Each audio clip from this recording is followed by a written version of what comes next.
Episode 4లో మనం ఒక భయంకరమైన నిజాన్ని తెలుసుకున్నాం. అనన్య చావు ఆత్మహత్య కాదు. గ్రామంలోని 5గురు పెద్దలు తనను బలిగా మార్చారు. ఆ రోజు నైటు సర్పంచ్‌కి ఫోన్ కాల్ వచ్చింది. ఆ కాల్ వచ్చిన తర్వాత సర్పంచ్ చాలా భయపడిపోయాడు. కాల్ కూడా ఎత్తలేదు. కానీ ఫోన్ ఎత్తకపోయినా సరే కాల్స్ మాత్రం ఆగలేదు. అద్దంలో పగుళ్ళు మరింతగా పెరిగాయి. ఆ పగుళ్ళ మధ్యలో అనన్య కన్ను కనిపించింది. చాలా కోపంగా చూస్తూ అలా అనగానే సర్పంచ్ మోకాళ్ళ మీద కూర్చున్నాడు. మేము భయపడ్డాం. కానీ గ్రామం కోసం మాత్రమే నిన్ను చంపాం. అలా అని సర్పంచ్ గట్టిగా అరిచాడు. అనన్య నవ్వింది. కానీ ఆ నవ్వు మనిషిది కాదు. అది ఇంకోలా ఉంది. గ్రామం కోసం బలిస్తే మరి నన్నెందుకు రక్షించలేదు? అంతే. ఇక సర్పంచ్ ఇంట్లో లైట్లన్నీ పేలిపోయాయి. అద్దం ముందు ఒకే ఒక్క నీడ.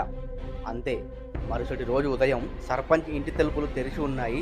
ఇంట్లో ఎవ్వరూ లేరు. కేవలం మొబైల్ ఫోన్ మాత్రమే ఉంది. Last call time 12:47. అదే సమయంలో గ్రామంలో మరో 3 ఇళ్లలో ఫోన్లు మోగాయి. స్క్రీన్ మీద ఒక్కటే పేరు, అనన్య కాలింగ్. అనన్య చివరగా ఇలా మాట్లాడింది, ఇది ఇక్కడితో ముగియలేదు. అద్దంలో పగుళ్ళు ఇప్పుడు దాదాపు పూర్తిగా పలిగే స్థాయిలో ఉన్నాయి.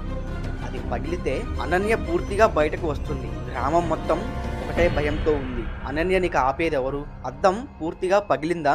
అనన్యకు విముక్తి దొరికిందా లేదా? గ్రామం మొత్తం ఆమె కోపానికి బలయ్యిందా? ఇది తెలుసుకోవాలంటే let's wait for the episode 6. ఈ కథ మీకు నచ్చినట్లయితే లైక్ చేయండి. మీ ఫ్రెండ్స్తో షేర్ చేయండి. ఇలాంటి మరిన్ని కథల కోసం మన ఛానల్ని సబ్స్క్రైబ్ అవ్వండి.